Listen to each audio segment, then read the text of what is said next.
En el marco del Día del Trabajador de Educación Especial, presentamos la conferencia titulada El papel del servicio de apoyo en la educación inclusiva, a cargo de nuestra conferencista invitada, maestra Gabriela Tamés Hidalgo, directora de Fortalecimiento Curricular en Educación Básica de la Secretaría de Educación Pública a nivel nacional.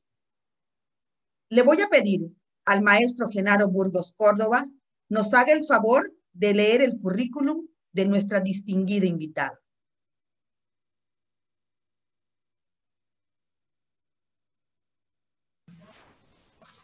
Muchas gracias, maestra Gladys. Buenos días a todos, es un gusto saludarles. En esta mañana me voy a permitir dar lectura al currículum de nuestra conferencista del día de hoy, la maestra Gabriela Tamés Hidalgo.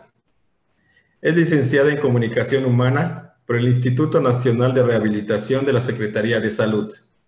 Ha cursado diplomados en Igualdad de Género y Derechos Humanos en el Instituto de Educación Sexual Integral e Intervención de Políticas Educativas en el CIDE. Desde el año 2002, labora en la Subsecretaría de Educación Básica en tareas relacionadas con el diseño curricular de la licenciatura en Educación Especial en el Plan 2004 y en los planes de estudio de Educación Básica 2009, 2011 y 2017. Coordinó el Programa Nacional de Fortalecimiento para la Educación Especial y la Integración Educativa en el año 2008 a 2013 y en el componente de Educación Especial del Programa para la Inclusión y la Equidad Educativa. A partir del año 2020, en el Programa de Fortalecimiento de los Servicios de Educación Especial. Actualmente ocupa el cargo de directora de Fortalecimiento Curricular para la Formación Personal y Social de Educación Básica en la Dirección General de Desarrollo Educativo, en donde coordina las siguientes asignaturas: Artes, Educación Física, Educación Sociocultural y Vida Saludable. Ha sido representante de México en el Foro para el Fortalecimiento del Diálogo Político Estratégico sobre Programas de Educación Integral de la Sexualidad, en el Foro de Educación para la Ciudadanía Mundial, organizado por la Oficina Sede de la UNESCO. También participó en la reunión regional para la conformación de la estadística de alumnos con discapacidad y reunión regional sobre educación inclusiva para América Latina y del Caribe, ambas organizadas por la Oficina Regional de Educación de la UNESCO. Ha participado también en la reunión para administradores de las políticas educativas en el área de educación especial, organizada por el Centro Regional Perkin International para América Latina y del Caribe, y ha participado en el programa de liderazgo para visitantes internacionales de la Oficina de Asuntos Educativos y Culturales del Departamento de Estado en los Estados Unidos. Muchísimas gracias, maestra Gabriela, por aceptar la invitación, y en este momento le cedo la palabra. Hola, ¿qué tal? Buenos días a todos. Me da muchísimo gusto estar con ustedes esta mañana y sobre todo, pues, viendo que es un día tan importante para los trabajadores y las trabajadoras de educación especial en el estado de Yucatán. Sabía que tenían este día que celebran cada año, y la verdad es que no me había tocado estar en un evento que organizaran. Si no mal recuerdo, he estado en otros eventos, pero me parece que no propiamente en este día. Así es que, pues, qué bueno que ahora, aunque sea de manera virtual, pero estoy aquí con ustedes. Me da mucho gusto.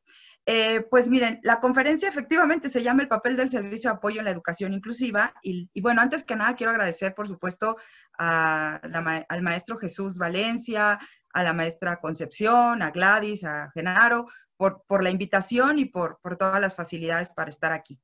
Pero básicamente de lo que les voy a platicar es un poco sobre algo que todavía no está publicado y que, bueno, pues ojalá que dé tiempo después de que yo lo termine de contar, de exponer más bien, para que a lo mejor ustedes hagan algunos comentarios o preguntas y sirvan también para, pues en este impasse que tenemos este año, que ha sido una cosa muy extraña, todo lo que se ha venido postergando, todo lo que se ha venido, pues quedando un poco a veces en el cajón, ¿no? O las cosas que se han tenido que hacer y que no estaban planeadas inicialmente. Pues una de ellas fue que se nos cruzó el hecho de tener ahora unos lineamientos, ¿no? Para los servicios de educación especial. antes de seguir, porque creo que lo puedo platicar mejor si me apoyo con la presentación, no sé, ¿ustedes me la van a compartir o la comparto yo?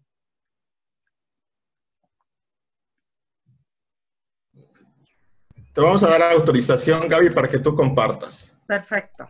Todavía Listo, no, maestra Gaby, ya está. Y ya está. ya estoy autorizada. Muy bien. Nada más déjenme ahora, me organizo aquí. Bueno,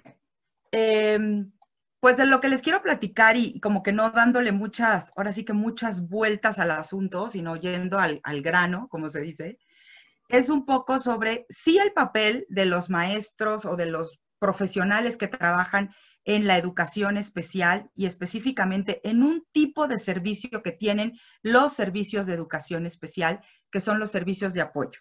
Y haciendo como un recuento de dónde estamos parados actualmente, porque yo creo que eso siempre nos permite, pues obviamente la información siempre da poder, ¿verdad? Pero también te da esta capacidad de poder mirar de una manera más global y entender las cosas de una manera más, como teniendo la película más completa, ¿no? Nunca la tenemos totalmente completa, pero pudiendo tener algo más general, ¿no? El papel de los trabajadores de los servicios de apoyo, o más bien los servicios de apoyo, se insertan dentro de una política educativa que no empezó hace poco, que tiene mucho tiempo y que tal vez es nueva, si lo ve uno en el histórico completo del sistema educativo, pero no es tan nueva en realidad. Y haciendo como un recuento pues, de los años más recientes, que no son tan recientes, ¿cuándo se crean estos servicios de apoyo? Existían antes como con otros nombres, pero como los conocemos ahora, que básicamente en todo el país se llaman unidades de servicio de apoyo a la educación regular. Ese es el principal servicio de apoyo porque hay otros. Los CAPEP, por ejemplo, son un servicio de apoyo. Los CRIE y las UO, dependiendo la función que hagan, son un servicio de apoyo. Los propios centros de atención múltiple pueden brindar un tipo de servicio de apoyo a las escuelas de educación regular. Entonces, digamos, son los más privilegiados en el término de ese nombre y de esa función, pero no son los únicos. Estos servicios se crean, pues hay algunos datos que dicen que en el 94, pero en realidad todo esto viene desencadenado de un acuerdo que se hizo que se firmó en el 92, que se concretó en una ley en el 93 y que, bueno, en el 94 se crearon. Después hay una serie de acciones que han sucedido a lo largo del curso. Aquí puse, por ejemplo, la conferencia de Huatulco, donde ya se empieza a hablar de los servicios de educación especial, como los conocemos ahora. Un proyecto de investigación sobre integración educativa que se dio en los años 90, que, bueno, era lo que estaba como, coloquialmente diríamos, de moda, lo que estaba impulsándose en ese momento de manera más fuerte, ¿no? Esto resultó en un documento que hablaba sobre cómo hacer la integración educativa en el aula regular. Es decir, sí era un documento pensado, aunque se reconocía que existían dos tipos de servicio fundamentalmente, que eran las escuelas de educación especial y los servicios de apoyo, pues el documento de lo que trata es de plantear cómo llevar a que la mayoría de las y los alumnos, que en ese momento se les llamaba sobre todo alumnos con necesidades educativas especiales, llegaran a este servicio, ¿no? Más tarde, sí se publican unas orientaciones. Es este documento, algunos le dicen el libro morado, otros me han dicho que es el libro del reguilete, el libro de las orientaciones, en fin, ¿no? Hay como muchos nombres para nombrarlo, pero en realidad es la primera vez que hay como tal un documento que orienta y que no norma, porque no llegó a ese carácter normativo, pero que sí orienta el trabajo de los servicios de apoyo. Por acá tenemos identificado un tramo, porque el documento de las orientaciones planteaba la posibilidad de que cada estado hiciera además sus propias orientaciones para poder trabajar, ¿no? Para poder orientar el trabajo. Entonces, por lo menos tenemos identificadas a 18 entidades que han hecho incluso a veces más de un documento que orienta el trabajo. A veces tenemos la versión que hizo tal autoridad y luego vino otra autoridad y hizo otra, o bien actualizó la que existía, y otras entidades que hicieron un documento y que ahí se quedó guardado, ya no se aplica, otras que incluso muy recientemente están haciendo un documento de orientaciones. Pero más recientemente, y que es de lo que yo les quiero platicar esta mañana, es de lo que ha sucedido del año pasado para acá, que es con el nuevo artículo 3º constitucional que trajo consigo una reforma a la Ley General de Educación y que, como lo he dicho en otros foros, la Ley General de Educación existe desde el 93 que se publicó, pero se vino actualizando muchas veces, pero digamos que eran como cirugía menor. Esta ley que se publicó el año pasado en septiembre es una ley que sí tiene como, vaya, no es que replantee una educación totalmente distinta, pero sí tiene un reacomodo y sí tiene unos énfasis distintos en algunos aspectos del orden educativo. Y entonces en esta ley, en el artículo 64, se establece, y yo diría que eso sí es histórico, porque no se había hecho, por lo menos en este recuento reciente, se establece que tiene que haber unos lineamientos que normen no solo cómo deben funcionar los servicios de apoyo, sino en general los servicios de educación especial. Y también reconoce que los servicios de educación especial como un servicio tienen que estar presentes en todos los niveles, modalidades, grados, es decir, en todos los tramos de la educación. Déjenme ver si avanza, porque parece que ya se...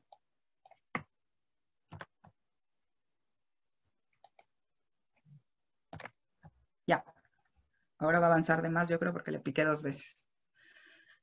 ¿Cómo llegamos al documento que tenemos actualmente y que es del que les quiero platicar, aunque no está publicado, y quiero ser muy enfática en eso? No está publicado. Siempre que digo creemos que ya está listo, le encontramos alguna cosa que resulta que hay que corregirle todavía. Entonces, mientras no esté publicado, pues bueno, se vale levantar la mano y decir, oigan, sería mejor, ¿no? Tal cosa. Además, en la construcción de han participado muchas instancias, pero siempre hay alguien que se siente que no ha participado y entonces, pues siempre hay como que hay alguien más o una instancia más a la cual consultarles. Desde el 2006 que se publicaron las orientaciones, a lo mejor muchos maestros, maestras, me gusta decirles profesionales de la educación especial, porque ustedes saben que en la educación especial no solo son maestras y maestros, ¿no? Docentes. Hay no solo otros perfiles profesionales, sino también funciones.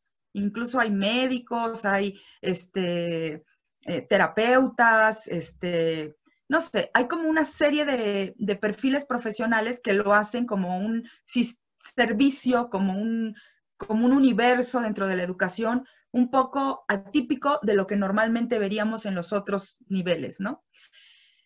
Pues desde que se publicaron estas orientaciones, como que siempre se quedó con esta sensación de que había una deuda, porque pues el documento eran unas orientaciones, ¿no? Es como, pues yo te recomiendo, yo te sugiero, yo te propongo, pero no era algo que tuviera dientes, como decimos coloquialmente, ¿no? No es una norma, no es algo que se aplique de manera, pues sí, con ese carácter, ¿no? Y entonces, pues, se hicieron varias acciones, pues, para poder impulsar que esto se convirtiera eventualmente en una norma. Y al mismo tiempo, pues, ustedes saben que los términos, las concepciones, los enfoques, también han ido cambiando. Y entonces, de repente, pues, uno escuchaba como, es que este documento ya no es vigente, o es que ya se requiere un documento más, pues, más normativo, ¿no? O que esté más en pro de la inclusión, ¿no? Porque todavía este documento del el libro morado, ¿no? Habla pues de necesidades educativas especiales. No es que esté mal el concepto, y más tarde lo quiero mencionar con mayor puntualidad, no es que esté mal el concepto, pero sí es un concepto que, digamos, implica cosas que posiblemente no ayudan a veces a lo que se quiere impulsar desde la mirada de la inclusión. Pues de manera muy general, lo que ha sucedido en los últimos 4 años es que se hizo un diagnóstico, se hicieron consultas, incluso algunos de ustedes tal vez participaron en algunas de estas consultas, consultas en línea, consultas presenciales, reuniones de trabajo. Este año, todavía en marzo, recuerdo que estábamos ya con el foco rojo de que ya venía la pandemia, y tuvimos una reunión en la Ciudad de México con todas las autoridades de educación especial de los estados y con un docente. Cada entidad llevaba un docente. Entonces se conformó un grupo como de 80 personas más o menos, y todavía en ese grupo de trabajo estuvimos revisando cómo estaba el documento, ¿no? En términos generales, este es el índice que tiene el documento de los lineamientos para los, se llaman lineamientos con criterios orientadores para el funcionamiento de los servicios de educación especial.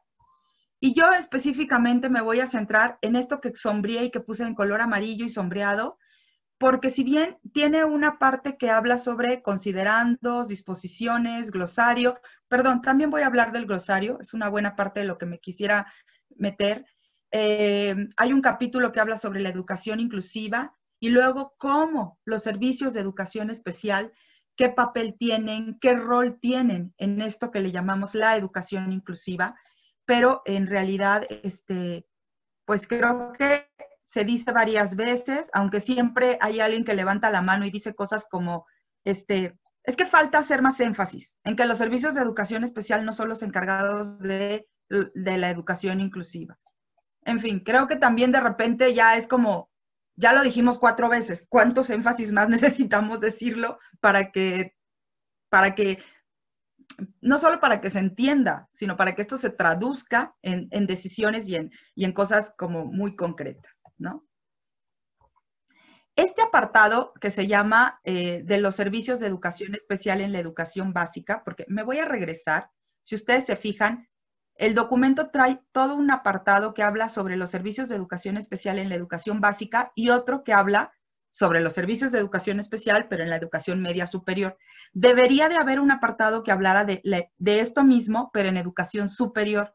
Sin embargo, no está construido, por lo menos hasta donde yo conozco la versión, no está construido.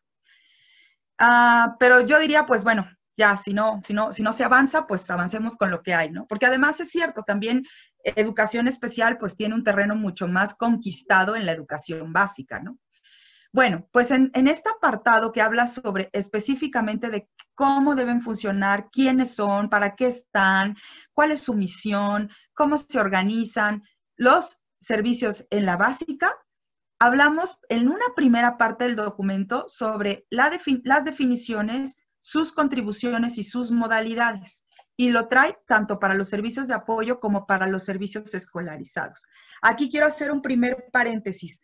En este documento, y viendo, vuelvo al punto, esto se construyó entre muchas personas y con las aportaciones de muchas áreas y demás. Viendo que ha generado un gran, pues no problema, pero es una situación que ha venido sucediendo, que el sistema, porque esto no fue una cosa de Yucatán o de la Ciudad de México, el sistema, a lo largo de su trayecto histórico, creó o ha creado diferentes tipos de servicios. Y todavía recientemente estamos viendo cómo entidades les quitan el nombre a un servicio y le ponen otro nombre. Todas esas cosas es cierto que responden a una situación particular, a una problemática, a una necesidad en particular, pero también hay que ver todas las implicaciones presupuestales, normativas, de planeación que eso tiene. Entonces, en tanto tenemos un múltiple universo de claves de centros de servicio, de tipos de servicio, una serie de interpretaciones sobre quiénes deben de trabajar en esos servicios, creemos que lo más sano es mantenernos en un estado, digamos, un tanto abierto para decir, hay 2 tipos de servicio. Los que apoyan a las escuelas, de lejos, de cerca, a veces, siempre, para una cosa o para la otra, pero apoyan a las escuelas y los escolarizan alumnos, ¿no? Que también es todo un debate, porque en el marco de la inclusión hay países hay recomendaciones internacionales que le dicen a los países hacer inclusión es todos tienen que estar en la escuela ordinaria, regular, ¿no? Como le llamamos coloquialmente. Si seguimos manteniendo servicios en paralelo, pues digamos, eso no es inclusión como tal. Pero también lo que se ha visto, digo, y no sé si haya muchos estudios al respecto, pero lo que se ha visto, incluso países que han llevado a la inclusión al extremo, reconocen que no pueden desaparecer estos servicios, porque siempre habrá una población pequeña para un tipo de condición, para un tipo de familias, para un tipo de que requieren de esos servicios. Entonces, en tanto ese asunto, digamos, en nuestro sistema educativo no se resuelve, mantengamos esta como gran clasificación, servicios de apoyo y servicios escolarizados. Pero lo más importante, no los veamos como eres de acá o eres de acá, te tocó acá o te tocó acá. Es que a mí me gusta más acá porque acá no me gusta, ¿no? Sino pensemos más bien cómo estos dos en paralelo se pueden interrelacionar. Y eso creo que es el gran reto que además, por eso en el histórico yo les hablaba de cuando se crearon los servicios. Si ustedes leen lo que dice la conferencia de Huatulco, ya hablaba de eso, de que los servicios de educación especial tenían que ser un servicio interrelacionado. Lo decía con otras palabras, pero ahí está puesto. Entonces creo que para efectos de entender a qué se refiere cada uno, los hemos como dividido y explicamos uno y explicamos otro, y a veces no los vemos tan como engranados, pero deberíamos tratar de ir como mirando hacia allá, ¿no? Bueno, hay otro apartado dentro de esta sección que habla de los servicios de la básica, que ya no son las definiciones y las contribuciones, sino los criterios y protocolos de atención. Es decir, en la primera parte del documento del tramo de básica, digamos, de lo que se habla es de qué son, quiénes son, y en el segundo tramo donde habla de criterios y protocolos sería como el qué hacen y cómo lo hacen, ¿no? Entonces, yo pues viendo el documento, ahora que estábamos, mi compañera Rocío y yo, que por ahí han de andar, entre todos estos cuadritos que hay aquí de cabecitas de personas, ayer que estábamos terminando la presentación todavía, veíamos lo extenso que es el documento. A lo mejor no es extenso en que, por ejemplo, el apartado atención, escuelas, ¿no? Que es largo, sino más bien hay demasiados apartados y demasiada información. Creemos que no es que esté mal, sino se requiere y pues en tanto se requiera, pues hay que ponerlo, ¿no? Tenemos otro apartado más, que son las funciones que realizaría o que realiza, pero que queremos que queden plasmadas en un lineamiento específicamente sobre los servicios. Y por estos ires y venires de que se hacen ajustes, se toman decisiones, quítale, ponle, no, mejor sí, mejor no, que lo revise no sé quién, se llegó a la decisión en este momento de que lo que tenemos es como, en este apartado 3 romano de funciones del personal, lo que tenemos es como un catálogo donde si yo soy el intendente, aquí lo estoy viendo enfrente, no importa si soy el intendente de la UOP, del CRIE, del CAM, del turno matutino o vespertino, me mandaron a la zona rural, indígena, urbana, tengo la función de intendente, entonces tengo que revisar en este documento cuál sería como el marco general de trabajo. Entonces, ustedes a lo mejor dirán, pero es que a lo mejor se requiere detallar quiénes tienen que estar en un servicio y quiénes tienen que estar en otro servicio. Tendría sus ventajas, pero también tiene desventajas, porque por esta forma tan, digamos, un poco como diversa, en que han crecido y se han fortalecido, pero también se han eliminado servicios en cada una de las entidades del país, homogeneizar quiénes deben estar resulta muy complicado y riesgoso.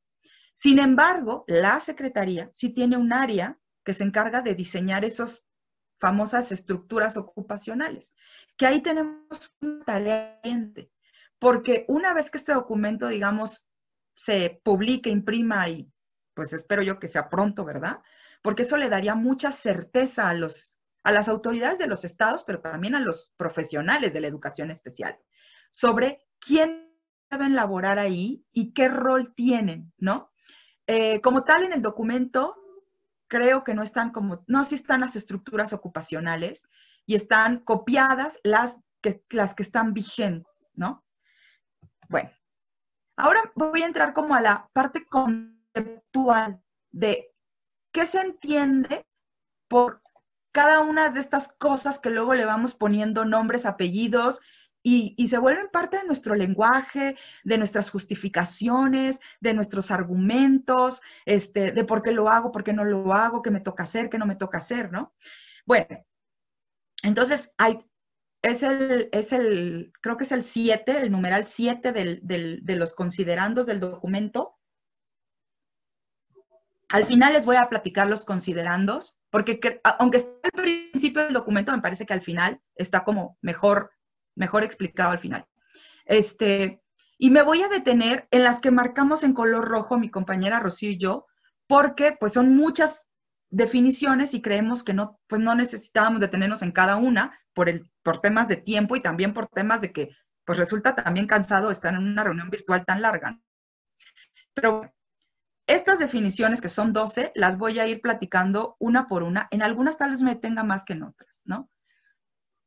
Cuando hablamos de un primer concepto que está puesto en el apartado del glosario, es el concepto, de hecho, por la palabra, ¿no? Accesibilidad, pues está al inicio, porque empieza con la A.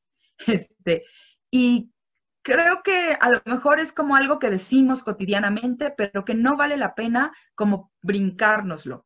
Porque en la medida en que todos los que trabajemos en el sistema educativo, en cualquier función, en cualquier estado, en cualquier tipo de servicio, entendamos las implicaciones que tiene la accesibilidad, pues creo que todas las otras cosas que resultan remediales se podrían evitar o disminuir, ¿no? Habrá cosas que nunca vas a poder evitar, o sea, habrá cosas que siempre vas a tener que hacer de manera específica para alguien, adicional para alguien más, o para un grupo, o para un niño, una niña, una familia, pero en la medida en que haya más posibilidades de que lo que yo piense, haga en términos de enseñanza, información, formas de comunicación, espacios para movilizarme, acceso a la salud, cualquier satisfactor material que reciban las personas en el sistema educativo, pues obviamente, entre más accesible sea, más cabe la gente, ¿no? Más puede entrar y hacer uso de ese derecho, y por lo tanto, esto evita que después tengamos que hacer cosas adicionales. Creo que aquí empieza un poco este por qué estos conceptos han evolucionado, y no es que no existieran antes, pero han evolucionado. Si, por ejemplo, pensamos en los 90s, cuando surge toda esta idea de la integración educativa, que en realidad viene de antes, pero es ahí cuando ya como que en general en los sistemas educativos del mundo se empieza a hablar de la integración. Tal vez esta concepción de integración, si ustedes lo revisan, era que el alumno tenga derecho a entrar a la escuela regular, ¿no? Pero es un alumno que tiene necesidades. Y entonces, para que llegue a la escuela regular y para que el alumno acceda al currículo, y así lo decíamos, y así está escrito, es como el currículo está aquí, mi didáctica está aquí, la escuela está aquí, y el pobre alumno con sus necesidades, pues a ver cómo le hace para llegar, ¿no? Entonces yo, como salvador de la educación, vengo y hago que esa brecha se cierre. ¿Y qué hago? Una evaluación, y luego hago unas adecuaciones y hago que esa brecha se cierre.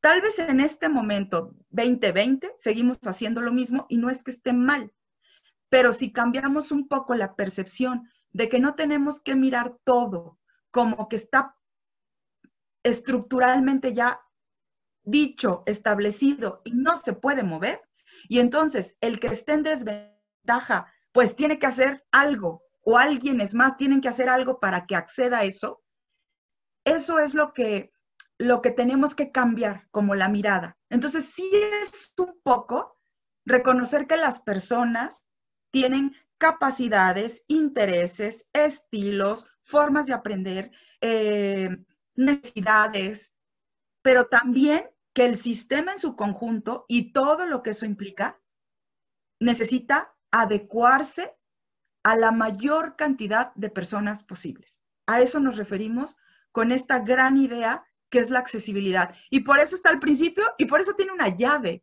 porque es lo que de alguna manera va a facilitar que luego cosas que están dichas más adelante, déjenme ver cuál es esta, ajustes razonables, justamente los ajustes razonables, que también tiene la A y por eso también en el glosario está como al principio.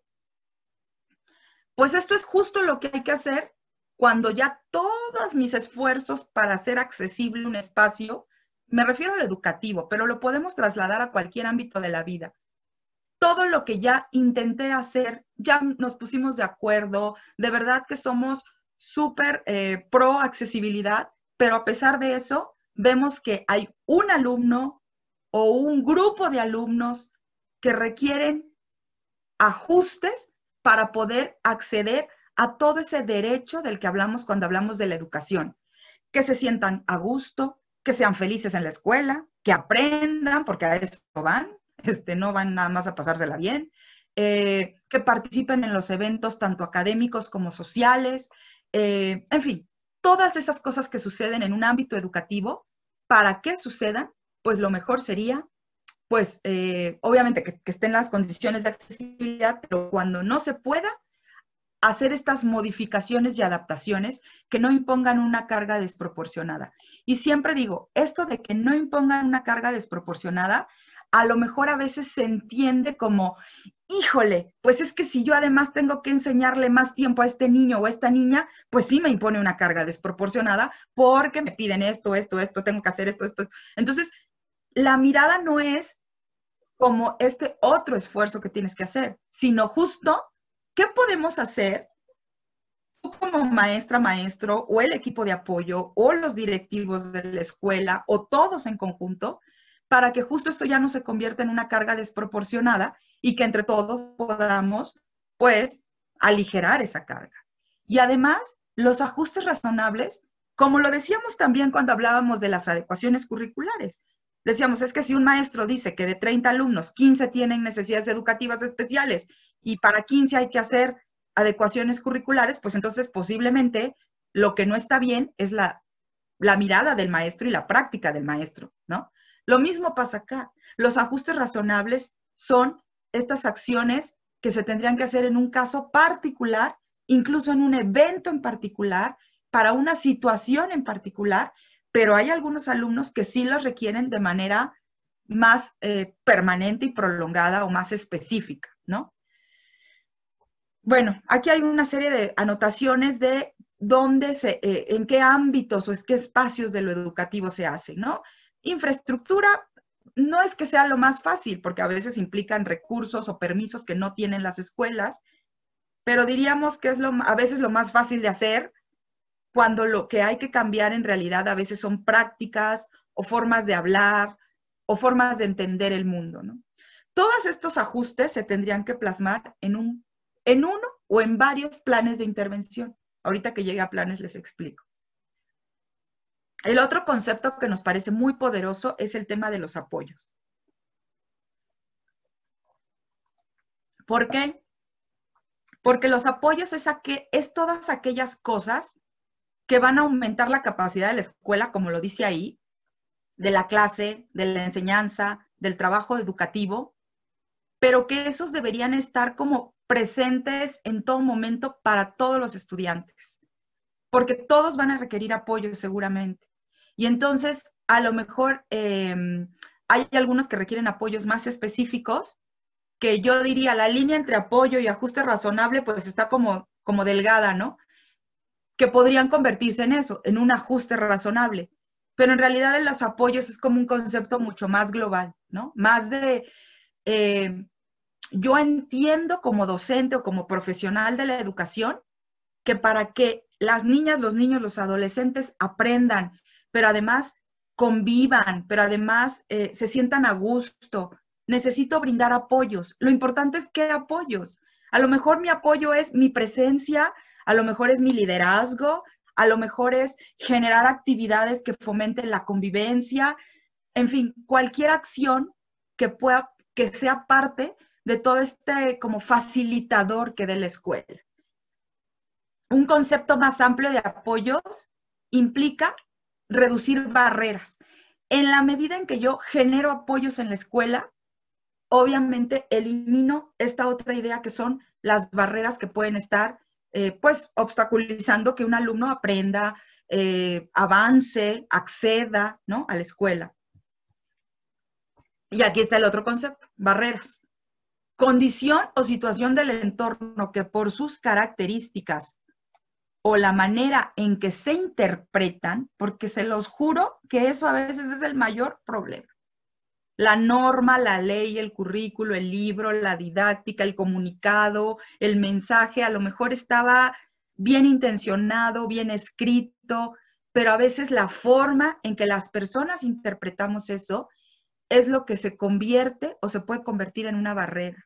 Por eso es tan importante cuando hablamos de promover el trabajo de la educación con un enfoque de inclusión, hablar de este posicionamiento ético. La inclusión empieza por yo entender, yo como persona, pues, qué es esto de la inclusión y cómo lo traslado a todos los ámbitos de mi vida y cómo, pues, siempre trato de generar en cualquier momento y espacio que todo sea accesible, en fin, todos estos conceptos, cómo se van interrelacionando.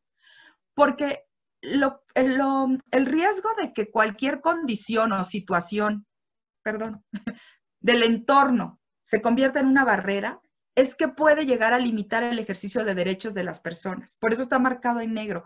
Ese es el gran riesgo o problema, ¿no? Y si entendemos esto, entonces le damos la vuelta también a esta idea de que no es el alumno nada más el que tiene una condición de vulnerabilidad y que tiene una necesidad educativa especial y que entonces pobre de él porque cómo le va a hacer para llegar a este mundo normalizado, sino es cómo este mundo que hemos construido de manera, pues a veces normalizada, porque pues lo necesitamos para la convivencia, tampoco es que podemos andar haciendo cada quien lo que quiera, ¿no? Pero cómo todas estas estructuras que vamos construyendo de la forma correcta de hablar, la forma correcta de sentarme, la forma correcta de aprender, la forma correcta de contestar el examen, todo esto normativo se va imponiendo y se puede convertir en algunos casos en una limitación para que alguien tenga acceso a un derecho fundamental, como puede ser el derecho a participar o el derecho a aprender. Hay muchos tipos de barreras, pero creo que los principales, obviamente, o las principales son las estructurales. Y entender lo estructural es todo esto que normalizamos. Sucede mucho en el ámbito de la igualdad de género, ¿no? Y seguramente ustedes lo han escuchado cuando dicen, es que está muy normalizado el lenguaje sexista o está muy normalizado el hecho de que el rosa es de las niñas y el azul es de los niños. Este tipo de cosas son justo nociones estructurales que parecen a veces inofensivas, pero que cuando van creciendo y se van normalizando, pueden llegar a convertirse en una situación estructural. Lo mismo pasa en el ámbito educativo. Los niños con discapacidad son unos ángeles. Es que pobrecitos, ¿no? O los papás de los niños son muy problemáticos. Esas son barreras estructurales, porque son concepciones que se van creando, se van normalizando y se van aceptando como, pues así es siempre, ¿no? Diseño universal para el aprendizaje estaba puesto en la parte de abajo de accesibilidad, porque es un concepto que utilizamos en una manera más concreta en el ámbito educativo, pero digamos que es lo mismo que la accesibilidad. Y como por ahí comentábamos Rocío y yo ayer, ¿no? alguien puso en el chat de un perfil que creamos en Facebook, ¿no? Una maestra que dijo que no le había servido el programa que hicimos del DUA la semana antepasada, creo. Era un programa de estos de educación especial de Aprende en Casa. Dijo, porque yo el DUA lo he hecho toda mi vida. Se los juro que todos los maestros son expertos en DUA. El problema tal vez es que a veces no lo saben o no tienen tan presente o tan organizado este conocimiento en términos de qué implica ser accesible o tener un diseño universal para el aprendizaje, o dónde están mis concepciones como docente o como psicólogo, como el papel que me toque, de lo que yo supongo que es este diseño universal del aprendizaje. Pensar en lo universal es pensar en todos, de ahí viene la idea, de ahí viene la palabra. Universal, es decir, que todos caben, pero no solo todos caben, todos pueden participar, todos pueden aprender, a todos se les da la oportunidad de expresarse. Oiga, pero es que él no habla, pues, pero ¿cómo se expresa? Pues haciendo así, pues es su forma de expresarse. Y a lo mejor el próximo ciclo escolar ya se puede expresar con algunos gestos más sofisticados o se puede expresar con palabras más, con algunas palabras, o puede empezar a hacer dibujos.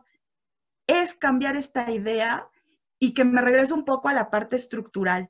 De repente venimos de una escuela tan normativa de es que lo que los niños tienen que aprender a esta edad y lo que tendrían que hacer a esta otra edad, y es que lo que un niño con discapacidad no puede hacer y lo que un niño con discapacidad sí puede hacer, de repente se vuelven estas como cajones que a veces, pues justo, tal vez para quienes trabajan en la educación especial es mucho más natural entenderlo, pero lo que tenemos que hacer ahora es entenderlo muy bien para podérselo transmitir a otros docentes, ¿no? Y decirles, no todos los niños con síndrome de Down son lindos y besan mucho, ni todos los niños sordos o niñas sordas hacen así y se enojan, o todos los autistas no se pegan en la cabeza. Son como cosas que de repente para un docente que a lo mejor no está tan familiarizado, le resultan mucho más complejo de entender.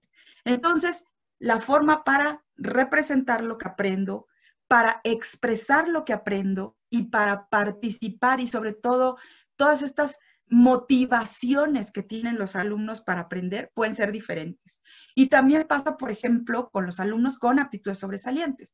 ¿Cuál es el quiz con los alumnos sobresalientes? Bueno, además de que tienen una alta capacidad para algo o para muchas cosas, a veces tienen intereses muy particulares y eso le genera un shock al maestro o al grupo.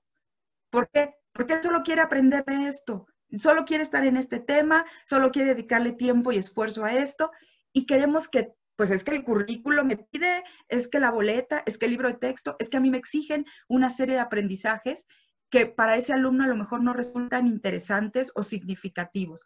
Ahí están sus motivaciones. Entonces yo como docente o como un apoyo del docente, ¿cómo le puedo decir, sí, mira, tenemos este reto, no es un problema, es un reto, vamos a ver cómo lo podemos enfrentar, qué podemos hacer para que esto que a él le interesa mucho, lo podamos trasladar a otros ámbitos que también son importantes y valiosos para sus aprendizajes. El tema escabroso de los lineamientos, la evaluación psicopedagógica. Por ahí algún docente en una reunión nos dijo que estábamos en los 90s hablando de la evaluación psicopedagógica. Miren, le podemos poner otro nombre, pero solo creo que generaríamos confusión. Lo importante de una evaluación psicopedagógica en el ámbito, sobre todo, de la educación especial, bueno, hay que entender que la evaluación psicopedagógica, para que no sea la evaluación que se hace en el aula y sea una evaluación diferente, que tenga otro uso, no otro uso, pero sí otro valor, digamos, no es mejor ni peor, tiene otro valor. Para que sea importante, necesitamos que esté conformada por diferentes actores o agentes educativos. Y eso estoy segura que muchos servicios de apoyo y servicios escolarizados de educación especial lo hacen. Lo que pasa es que de repente, pues otra vez, en este histórico devenir de la educación, hemos pautado que la evaluación psicopedagógica tiene que tener en la primera hoja cuándo nació, cuántos meses de gestación, el Apgar, si movió la cabeza, si la mamá, no sé qué. Y luego en la segunda hoja, bueno, veíamos el otro día en el libro verde de integración, que no es que esté mal, responde a un momento histórico y fue un gran esfuerzo. Pero en ese libro viene una frase que dice que en la evaluación psicopedagógica el maestro tiene que anotar el test o el color de la piel, me parece, o la textura de la piel del niño. Me parece que esas son las cosas que de repente se han satanizado, como, ¿cómo es posible que vamos a poner eso en un informe? ¿Qué tiene que ver eso? Entonces, lo más importante sería que no se aplique una evaluación psicopedagógica para todos como si fuera una cuestión, como si fuera un requisito, sino que realmente los profesionales de la educación, que además bajo esa apuesta de que son las personas que yo diría más saben en el sistema educativo sobre cómo atender a aquellos alumnos que tienen ciertas condiciones como una discapacidad o como una dificultad para algo en términos de aprendizaje o una aptitud sobresaliente, sean en un servicio de apoyo, sean quienes orienten a la escuela, a los padres de familia, a los otros docentes y les digan cuándo sí y cuándo no, y quiénes intervendrían y cómo nos vamos a organizar. Y luego, todo ese bonche de hojas o ahora en computadora a lo mejor lo vamos a hacer, ¿qué vamos a hacer con eso? Porque si no, no tiene mayor sentido. De lo que se trata es que haya un proceso al inicio del ciclo escolar. Estemos pensando en un ciclo escolar ordinario, no en porque este es muy raro. Pero bueno, en un escenario ordinario, y bueno, trasladándolo tal vez después a estos escenarios que espero que no duren mucho, la escuela tiene que hacer un diagnóstico de escuela, pero los maestros de grupo y de asignatura hacen un diagnóstico también de sus alumnos, del grupo de alumnos a los que les toca. Y el maestro o el equipo de apoyo, porque a veces es un docente y a veces es un equipo más grande, a veces son 2 docentes, no lo sé, varía mucho. Pero este servicio de apoyo, así le voy a decir servicio, aunque sea una persona, este servicio de apoyo se tiene que meter, se tiene que colar, se tiene que interrelacionar ahí y decir, a ver, ¿qué onda? Esta escuela tiene 18 grupos, yo no puedo entrar a los 18 grupos a observar dónde se requiere más mi apoyo. Mejor en un espacio de una reunión platico con los docentes y que ellos me vayan diciendo quién necesita más mi apoyo, en fin. Entonces, esta evaluación tiene que ser como una consecuencia de una evaluación diagnóstica inicial que cada grupo, cada maestro, cada asignatura realiza en un momento determinado del ciclo escolar, que suponemos que es al inicio del ciclo escolar, pero que también podría darse, pues a lo mejor a medio año llegó un niño nuevo, una niña nueva a la escuela y hubo que hacerlo, ¿no? Entonces, lo más importante de aquí es identificar cuál es el contexto en el que se está desenvolviendo, cuáles son las barreras que enfrenta o las posibles barreras, desde esta mirada, desde esta mirada de yo creo que las barreras que está enfrentando este alumno o esta alumna es que los demás alumnos no lo aceptan, o la barrera que está enfrentando es que el salón del tercer piso le cuesta mucho trabajo llegar allá. La barrera que enfrenta es que, pues la verdad, yo no tengo todas las herramientas para enseñarle lo que él tiene que aprender. O sea, como que en este autorreconocimiento y autocrítica de lo que estamos haciendo. Me voy a ir un poco más rápido porque si no siento que me va a comer todo el tiempo. ¿Quiénes participan? Pues depende. En un servicio de apoyo, pues los docentes de grupo o asignatura. Sí, Gladys, ¿me querías decir algo? ¿No? Ah, ok. Los docentes de apoyo o asignatura, los profesionales de la educación especial y, por supuesto, los padres, madres y tutores. En un servicio escolarizado, los docentes de grupo o taller, los equipos de apoyo, los madres, padres o tutores, y se pueden incluir en una evaluación psicopedagógica resultados, pero sobre todo recomendaciones de evaluaciones externas, ¿no? Los resultados de una evaluación psicopedagógica deben atenderse a través de un plan de intervención individual, pero para que llegues a un plan de intervención individual es que ya hay un plan de intervención grupal. Y la evaluación psicopedagógica para los alumnos que tienen aptitudes sobresalientes y que queremos, nos están pidiendo que tenga un proceso de promoción y acreditación anticipada es un requisito. Ahí sí está normado y a lo mejor es una barrera, pero ahí sí no se va a poder de otra manera. El otro concepto importante es el de la formación para la vida y tiene que ver más con lo que pasa en los servicios escolarizados, porque digamos que el tramo de los servicios escolarizados quedó dividido como en dos, digamos, como en dos grandes tramos. La básica, que incluye desde inicial hasta secundaria, y la formación para la vida. Y en ambos casos, en ambos tramos, tiene como dos énfasis. Inicialmente incluso habíamos pensado, creído, que podíamos como hacer dos rutas de trabajo paralelas donde los alumnos de la básica, algunos estuvieran como en un grupo, lo voy a decir así, pero podría que no funcionara así, pues, como en un grupo donde los maestros trabajaran con alumnos que requieren menos apoyos como de habilidades para la vida y más apoyos académicos. Entonces serían un grupo más con énfasis académico. Y otros grupos donde los alumnos o las alumnas tuvieran más urgencia por desarrollar habilidades básicas para la vida. Entonces, pero después se decidió que no, porque traía también otras implicaciones y otros supuestos. Entonces, más bien, como que los centros de atención múltiple o los servicios de educación especial, lo que podrían es trabajar como en dos líneas. Y en el caso del tramo de la formación para la vida adulta, trabajar con algunos alumnos o en algunos talleres, más en un énfasis laboral, con obviamente claras intenciones de una inclusión laboral, y para otros alumnos, que ya estamos hablando de adolescentes y jóvenes e incluso de adultos, una formación para el desarrollo de habilidades para la vida. Ustedes ya saben de quién les estoy hablando. Son estos alumnos del camp laboral que pues sabemos que a lo mejor lo que se requiere es, por decirlo de una manera, no perder el tiempo en que aprenda carpintería cuando no va a aprender carpintería o no va a aprender cocina, ¿no? Tal vez va a aprender habilidades mucho más básicas o domésticas, digamos, y que lo que tenemos que generar es tal vez un desempeño más hacia la vida. Vida autónoma, vida independiente, el autoempleo, ¿no? Tal vez. Y estas habilidades para la vida, pues estas son las dichosas habilidades para la vida,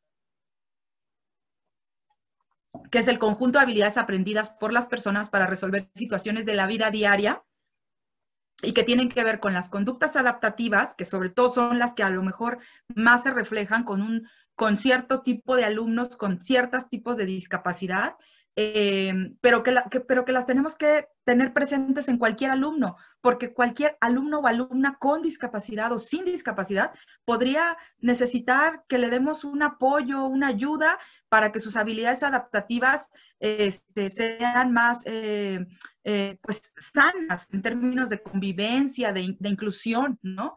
Las habilidades cognitivo-académicas, que son sobre todo como que estas previas que luego suponemos, y pienso sobre todo en los maestros que a lo mejor no están tan familiarizados con los alumnos o las alumnas con discapacidad, perdón, como que el maestro típico te dice, pues es que yo supongo que él ya sabe poner atención, memorizar, discriminar, tiene un pensamiento lógico matemático, ¿no? Que le permite aprender otras cosas. Y para algunos alumnos es un requisito previo, no lo ha consolidado, ¿no? Las de comunicación y lenguaje y las sociales conductuales. No me voy a detener porque son como cosas que seguramente ustedes ya conocen bastante bien. Luego tenemos este concepto de necesidades básicas de aprendizaje y dice, se hacen presentes cuando existe un desfase significativo.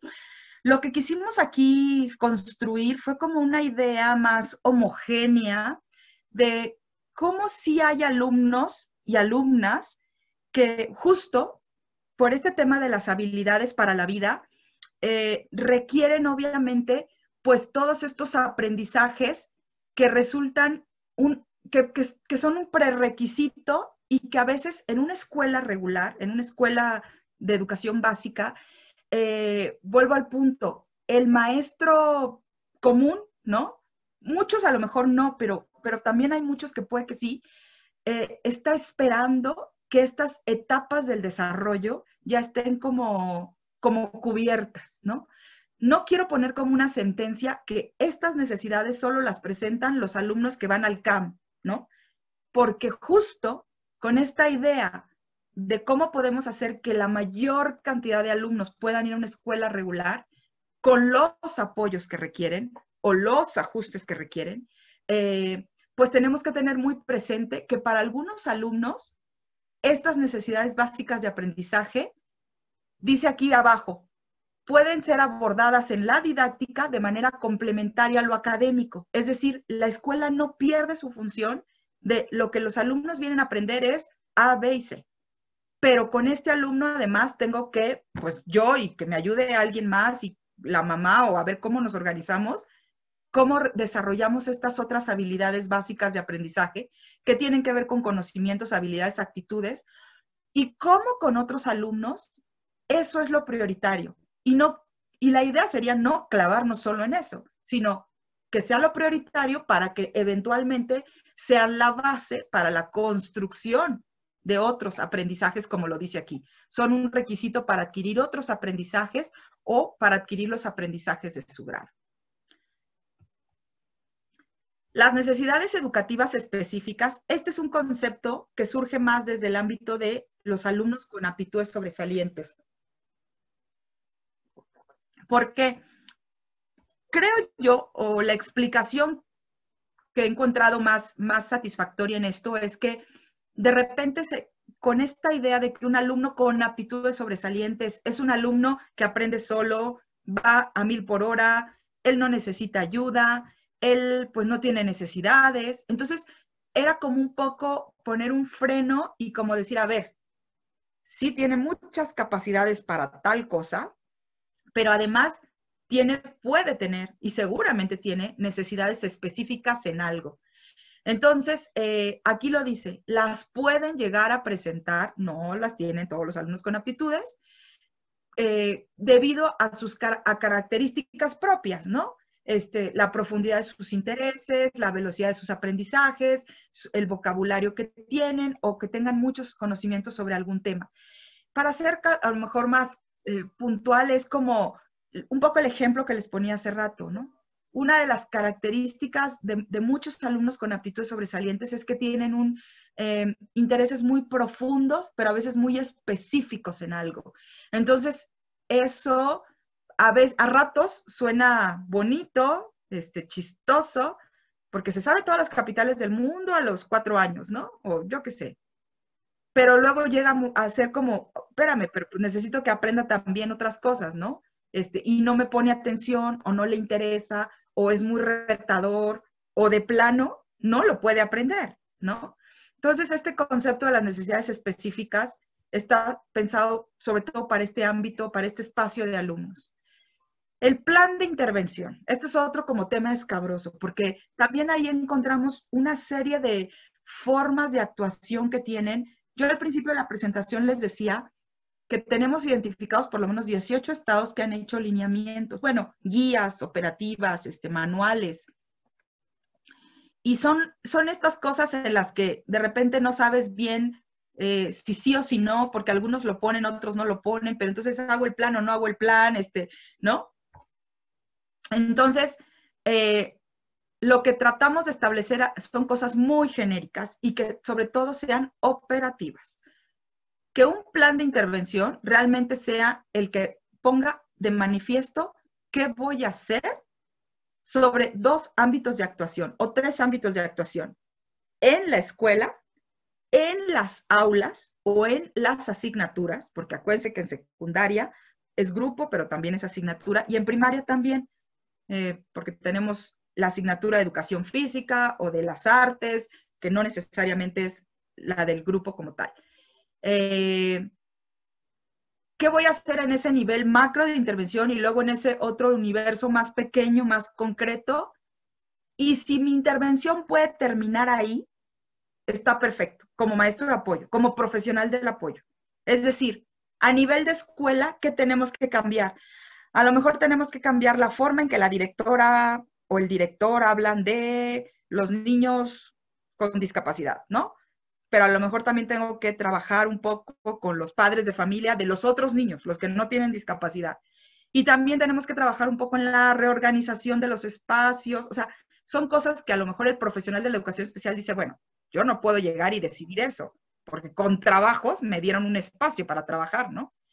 Pero en este plan de trabajo, ¿cómo puedo ir como, ¿no? Sembrando esa semilla de haciendo un cambio en la forma de entender la inclusión, en la forma de tomar decisiones con un enfoque de inclusión, es decir, con accesibilidad o con diseño universal.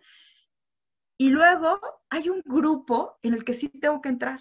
O sea, tengo que entrar, no me refiero solo a lo físico, sino tengo que entrar y ver qué onda, qué está pasando ahí con esa maestra, con ese maestro, con los niños de ese grupo. Y entonces a lo mejor mi intervención está en un plan de intervención con ese grupo.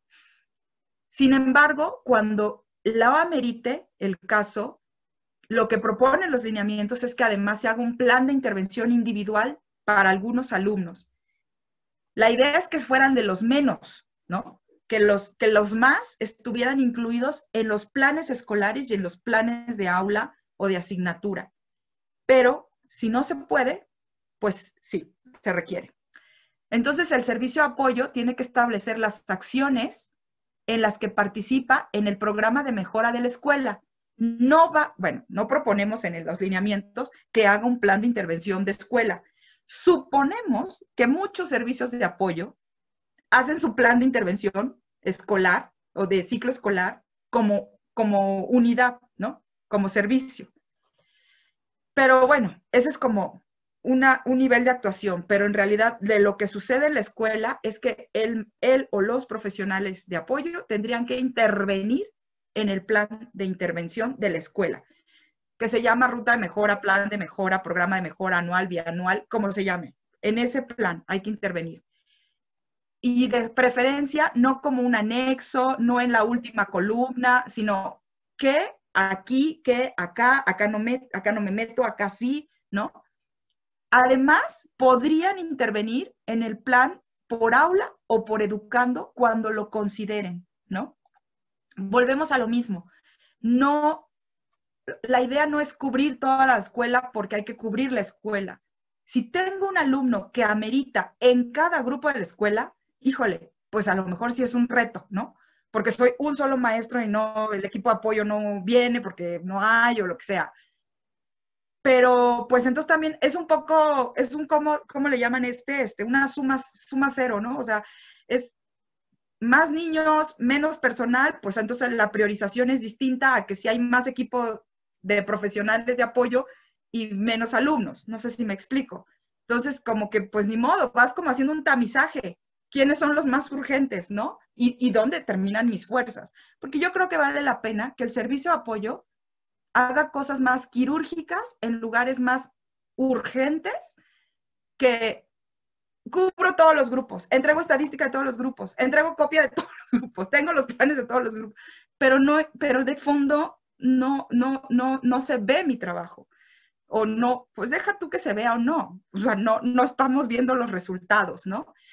Creo, típica frase, creo que la pandemia nos vino a reflejar, porque creo que sí es cierto. En muchos casos, los maestros de los servicios de apoyo tenían un trabajo muy sistematizado ya con su escuela, con el maestro del grupo A, B, C, y sabían perfecto una vez que todo se pasó al mundo virtual, pues entonces yo me meto a tu Zoom o a tu Meet o a tu lo que sea, o yo le mando el WhatsApp a esa mamá y tú le mandas el otro. O sea, como que eso fue más, fluyó más fácil, pero justo, si no conozco quién es el alumno, y tal vez no necesito la evaluación psicopedagógica, pero tal vez sí, para saber quién es el alumno, y con base en este plan de intervención sobre el alumno, que no tienen que ser 25 hojas, puede ser una hoja, pero es que estoy trabajando con este alumno. Estoy trabajando habilidades para la vida de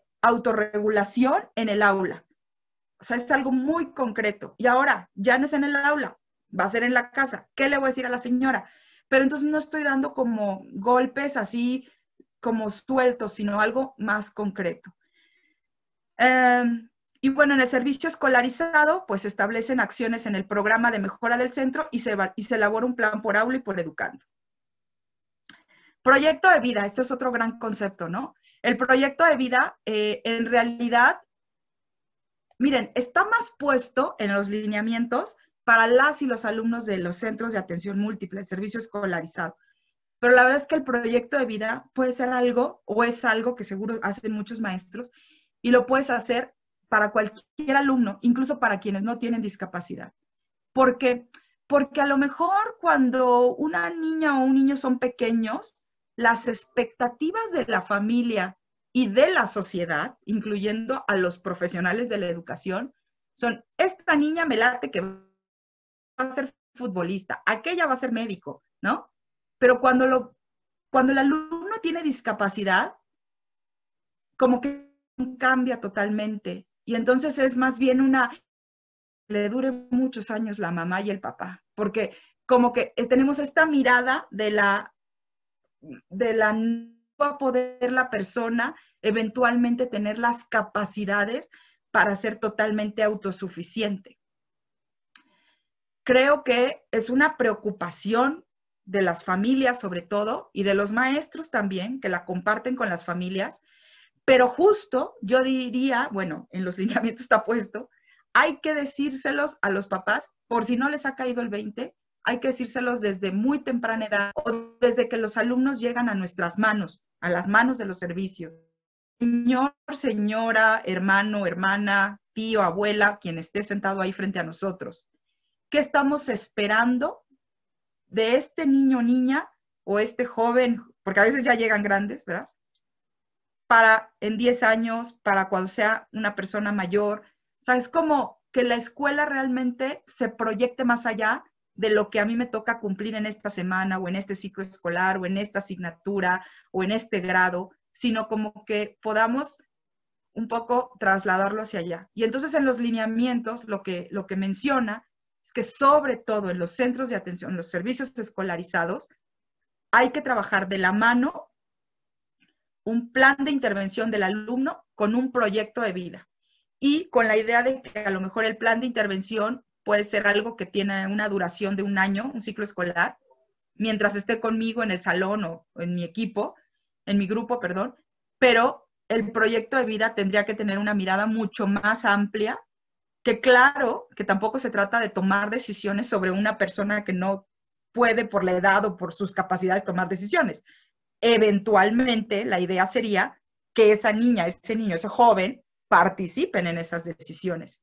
¿Y por qué no? A lo mejor nuestro pronóstico hace 5 años era pues que aprenda a hablar, que aprenda a comunicarse. Y ya nos dimos cuenta que no se va a poder comunicar. O, digo, por la lengua oral, pues. O que no solo habla, escribe. Entonces el proyecto puede evolucionar a algo más ambicioso. No estamos diciendo nada, no pusimos nada en los lineamientos que no se haya hecho antes, sino más bien estamos tratando de recuperar las buenas experiencias o las propuestas que nos parecieron a un equipo de gente las más pertinentes para que lo apliquen todos los servicios. Con eso termino la parte del glosario y me voy muy rápido con el tema de las principales funciones de los servicios de apoyo. Dice aquí, eliminar e identificar barreras con base en un diagnóstico oportuno. Ya lo expliqué de alguna manera. Determinar qué educandos requieren este apoyo, una detección inicial y en los casos que se requiera una evaluación psicopedagógica más profunda, más quirúrgica. Planear, enseñar, evaluar junto con los docentes de grado o asignatura la enseñanza, porque ese es a lo que van las personas a la escuela.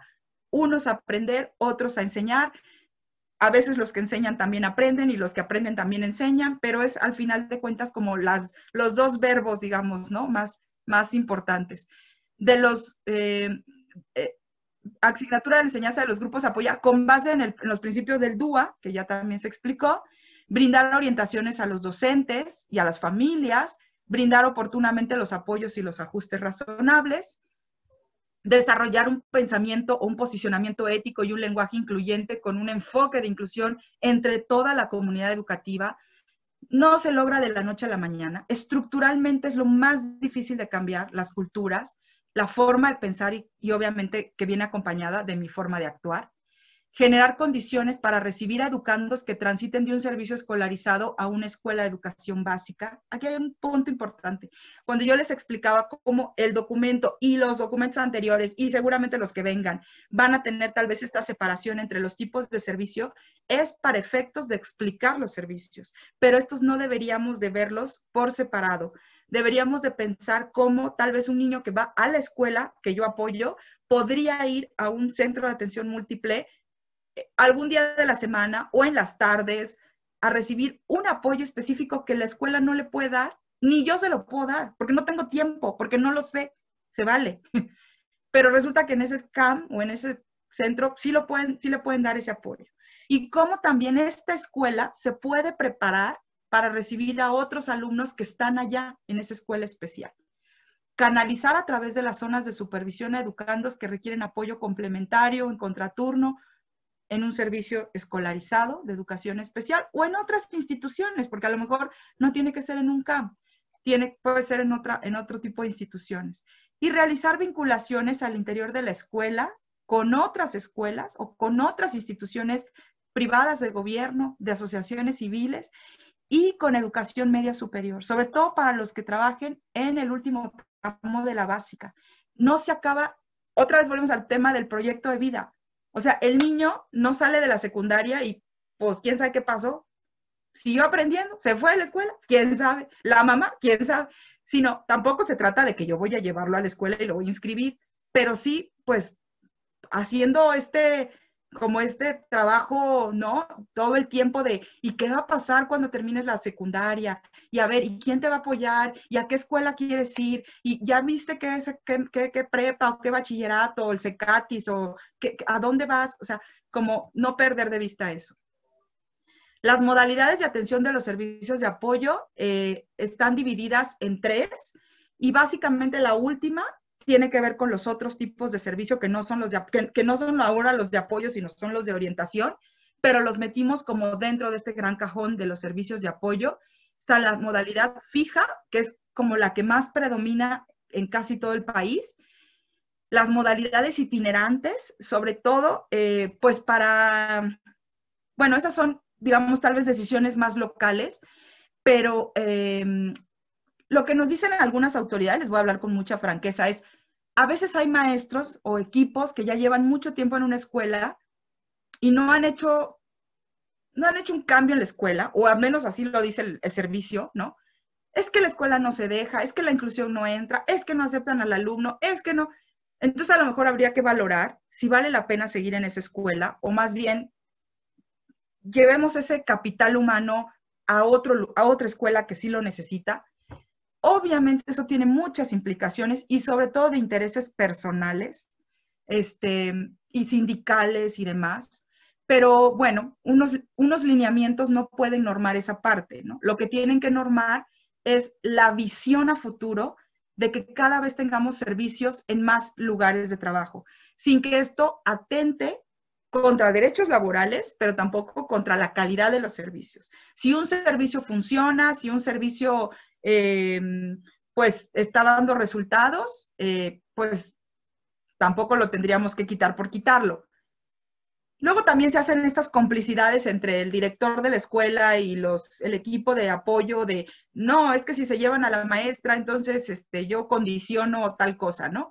Pues también tendríamos que trabajar sobre esas culturas porque pues lo ideal sería que hubiera un maestro o un equipo de apoyo en cada escuela. Y para que eso lo logremos, nos falta muchísimo, sobre todo en temas presupuestales, porque pues no hay presupuesto para pagar a tantos maestros y psicólogos y todo lo que implica un servicio de apoyo. Y por otro lado, tampoco es que los maestros necesariamente se quieren ir a las zonas más despobladas, ¿no? Donde seguramente es donde más faltan los servicios, porque pues son donde no ha habido servicios, ¿no? Entonces, es trabajar en muchos frentes, pero bueno, está puesto ahí, ¿no? Acá abajo también dice que los servicios de apoyo también pueden ofrecer este servicio de apoyo en hospitales para dar asistencia a los alumnos. Ahí no hablamos de alumnos con discapacidad, sino de alumnos o alumnas que viven con enfermedades crónicas, ¿no? El servicio escolarizado me lo voy a echar rápido. Dice aquí que debe de contar con protocolos de diagnóstico para orientar a las familias, ofrecer educación con ajustes razonables, específicos y permanentes, responder a las necesidades básicas de aprendizaje, ofrecer trayectos formativos diferenciados. Es todo lo que les hablaba yo hace rato de a veces con más énfasis en lo académico, a veces con más énfasis en las habilidades para la vida. Y yo diría, si tiene más énfasis en lo académico, pues a lo mejor habría que replantearnos si debe estar en el centro de atención múltiple, ¿no? A lo mejor ya lo que podemos hacer es el próximo año de manera gradual o en 2 años más, podemos ir pensando cómo transita una escuela regular.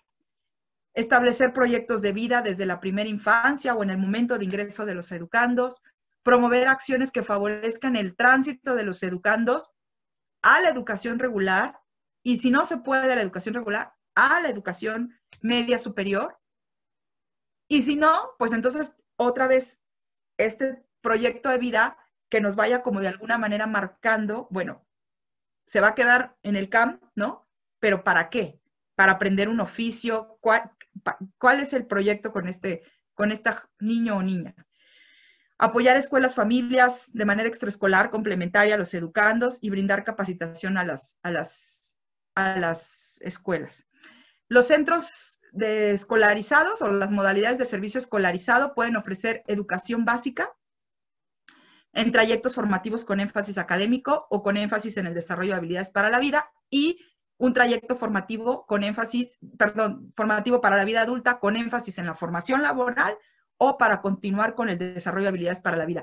Uno no es que sea el par del otro, es decir, no es que si estabas en el del énfasis académico pasas a la formación laboral, sería lo más obvio, pero podría ser que pases al otro o bien viceversa, ¿no? Y también como que ir creando la cultura de que los centros escolarizados podrían también ser centros de recursos para dar apoyo complementario a otros educandos o a los propios educandos del centro. Aquí traté de hacer como un pequeño mapa de cómo están los dos servicios. Los azules son los servicios de apoyo, los amarillos son los servicios escolarizados. En el centro están los educandos y las familias. En medio, junto a las familias, están las escuelas, ¿no? No importa, inicial, preescolar, primaria, secundaria, incluso podrían ser de media superior. Y lo importante, no lo tiene aquí, pero lo importante es como que verlo en el mapa, de que las familias pueden transitar hacia un lado o hacia el otro, pero que ojalá esto no se convirtiera como en una condena o un destino, ¿no? Le tocó en el CAM, ya no lo van a aceptar en la escuela regular, ¿no? O está en la escuela regular, híjole, no puede ir al CAM ni a tocar la puerta para pedir ayuda, pero a lo mejor pueden darle en el CAM 1 hora a la semana de terapia en el aula multisensorial, o a lo mejor le pueden enseñar braille, porque pues aquí en la escuela no hay nadie que le enseñe braille. O sea, ¿cómo podemos hacer que estos dos espacios estén más interrelacionados? Ya termino con esto. Los considerandos de los lineamientos. Estos lineamientos deben tener la intención de orientar a las autoridades de los estados, serán de observancia obligatoria una vez que se publiquen. Las autoridades educativas podrán diseñar sus propios lineamientos locales, obvio, sin contravenir a estos y a la ley y todo lo demás. O sea, todo tendría que estar desencadenado. Y sobre todo, pues lo que pueden hacer es como puntualizaciones. A lo mejor el párrafo que habla sobre tal cosa, en el estado de Yucatán no quedó claro. Tenemos una experiencia mucho más de avanzada. Podemos desarrollar y ser más enfáticos aquí. Recuerden que son unos lineamientos para 32 estados y para como 40, o sea, en total son como 40 subsistemas, entre estados y subsistemas, porque hay estados, 9, que tienen, ¿no? El federal y el estatal y el del valle y el de la zona no sé qué, o sea, hay un montón de organizaciones. La educación especial se ofrecerá en todos los niveles y modalidades de la básica. Las autoridades educativas de los estados serán los responsables de acompañar, asesorar y verificar el cumplimiento de los lineamientos. Obviamente, las autoridades implican, pues desde la secretaria de Educación hasta, pues, no sé, los directores de los servicios. Se priorizará la atención a niñas, niños, adolescentes y jóvenes con discapacidad, aptitudes, autismo y déficit de atención, pero también, y esto fue como que entró así después, se podrá atender a alumnas y alumnos con dificultades en el aprendizaje, comunicación, lenguaje, integración sensorial, conducta, interacción social, que enfrenten barreras para el aprendizaje y la participación, siempre y cuando requieran apoyo y atención educativa diferenciada. No por, bueno, ojalá, ¿no? No por llenar estadística, no por quedar bien con las autoridades, no porque porque prefiero tener 5 de estos, pero no uno con discapacidad, o no, yo qué sé, ¿no? O sea, sino que realmente para lo que están los servicios de educación especial y para lo que se deben de fortalecer académicamente y lo que espera la sociedad de nosotros, es que demos atención a un grupo de la población específico que está marcado en la ley, no lo dicen los lineamientos. Las autoridades educativas de los estados podrán establecer la matrícula mínima y máxima a atender por cada tipo de servicio, priorizando la cobertura y la atención de educandos con discapacidad y aptitudes sobresalientes.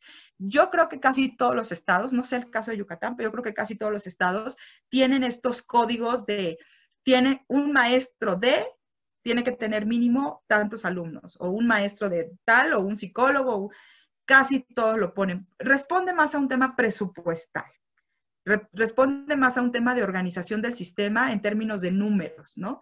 A veces esa parte, pues no puede considerar el hecho de que a lo mejor se justificaría la presencia de un especialista en una escuela por un alumno que tiene una condición, la que sea, pero se justificaría por XX y tal razón, ¿no?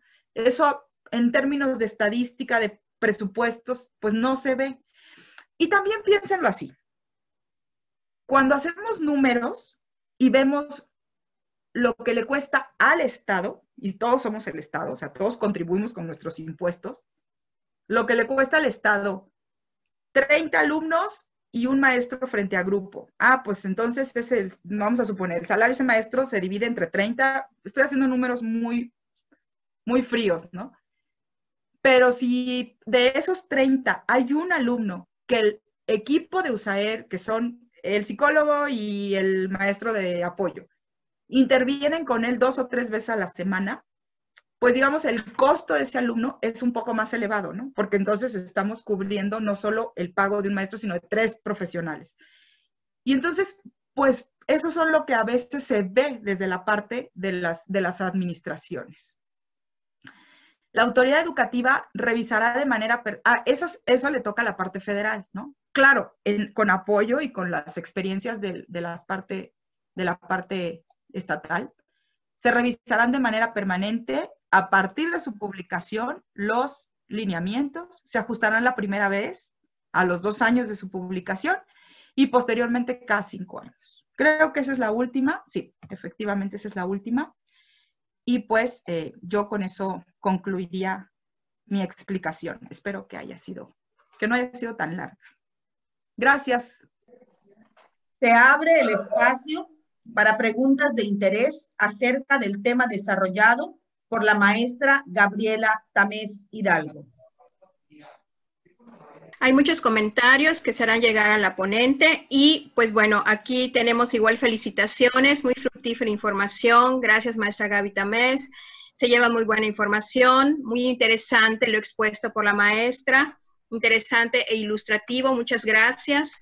Y pues felicitaciones y más felicitaciones.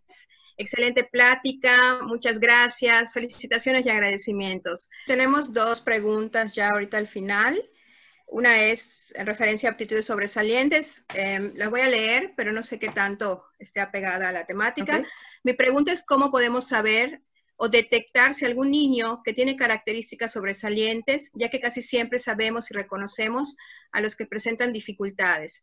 Mi pregunta sería cómo detectamos a los alumnos sobresalientes. Le voy a decir lo más general, ¿no? Pero claro que puede haber como algo más concreto dependiendo en dónde está el alumno, en qué grado, qué servicios de apoyo tiene. Pero lo más general yo le diría es, hay un proceso, ¿no? Que se sigue para identificar a los alumnos con aptitudes sobresalientes y que está muy relacionado con lo que expliqué hace rato sobre el plan de intervención. O sea, en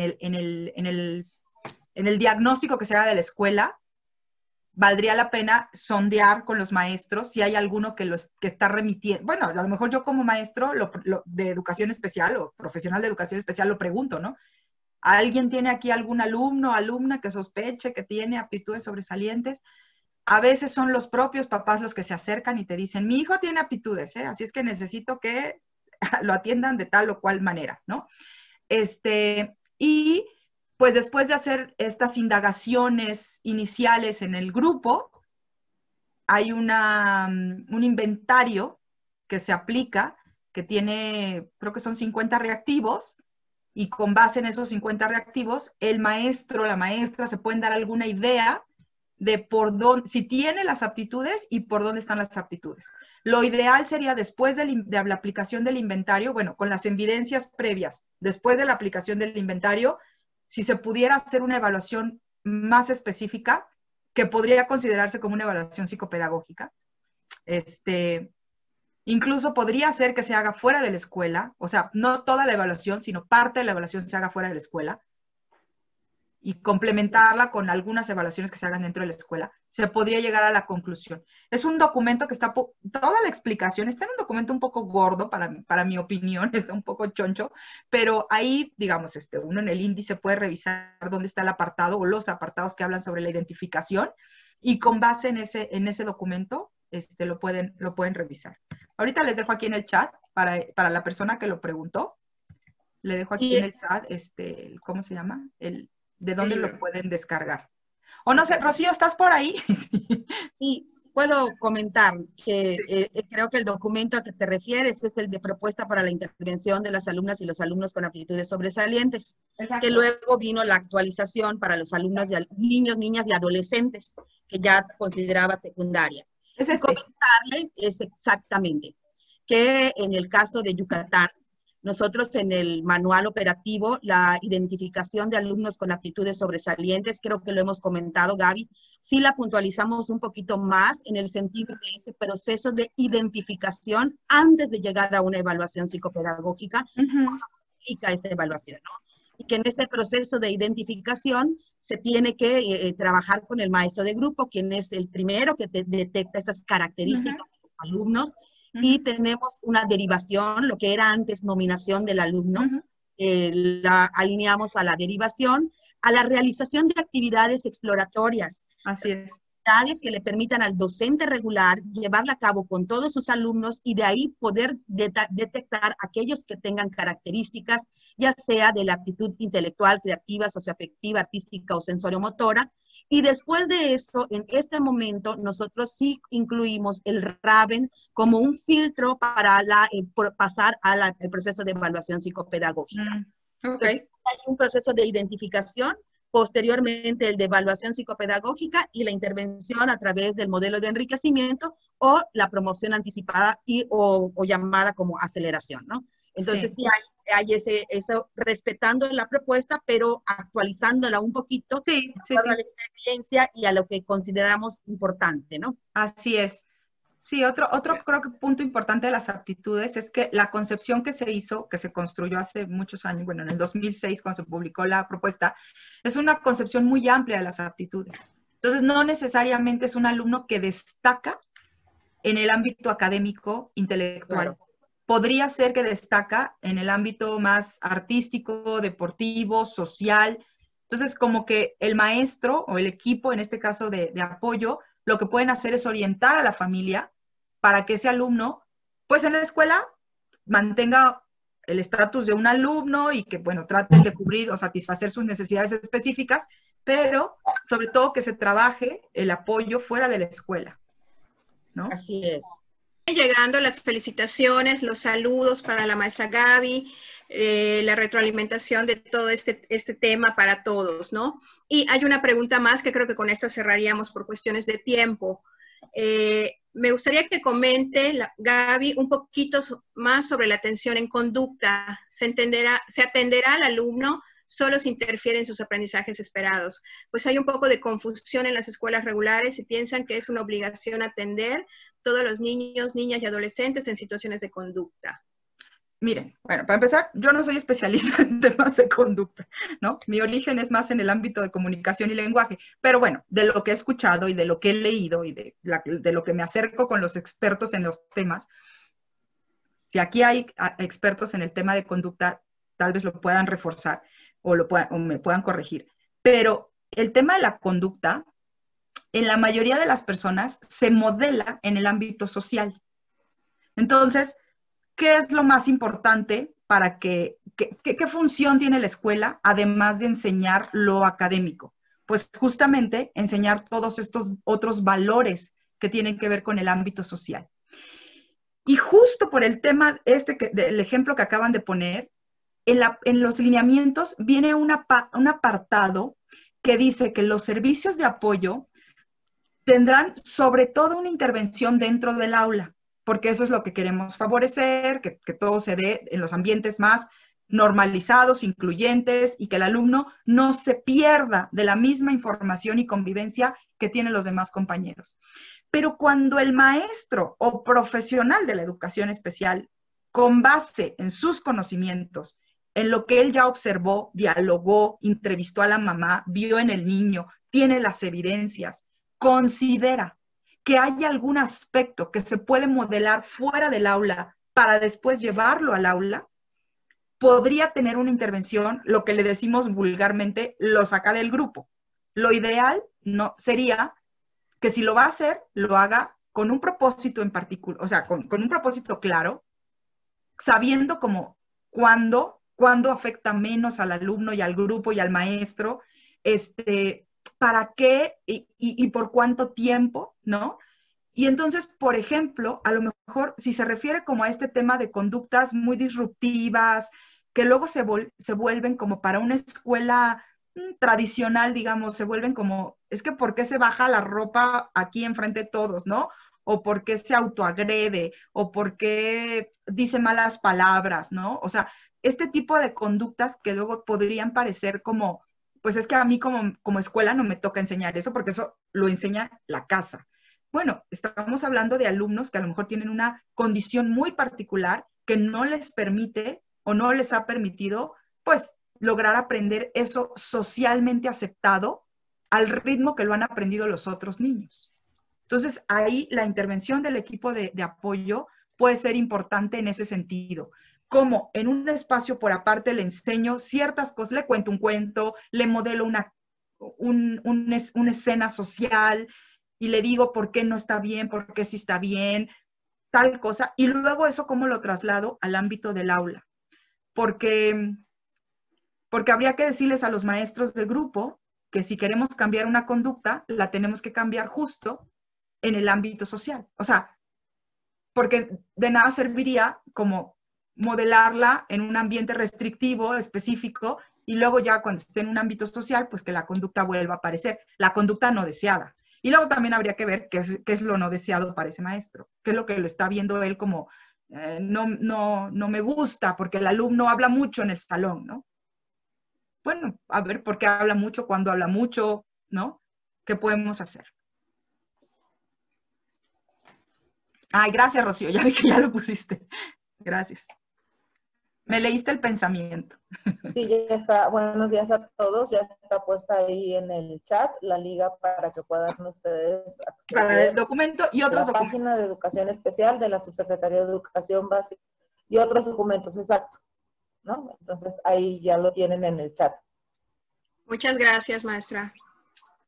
Maestra Gladys, creo que con esta parte ya cerramos por cuestión de tiempo, porque se quedaron algunas 2 o 3 preguntas en el chat, pero pues ya no tenemos el tiempo para hacerlas. Muchas gracias, maestra Gabriela Tamés Hidalgo, por enriquecernos al compartir con nosotros sus conocimientos y su experiencia. Tenga la seguridad de que será de gran utilidad para todos los que hoy le escuchamos.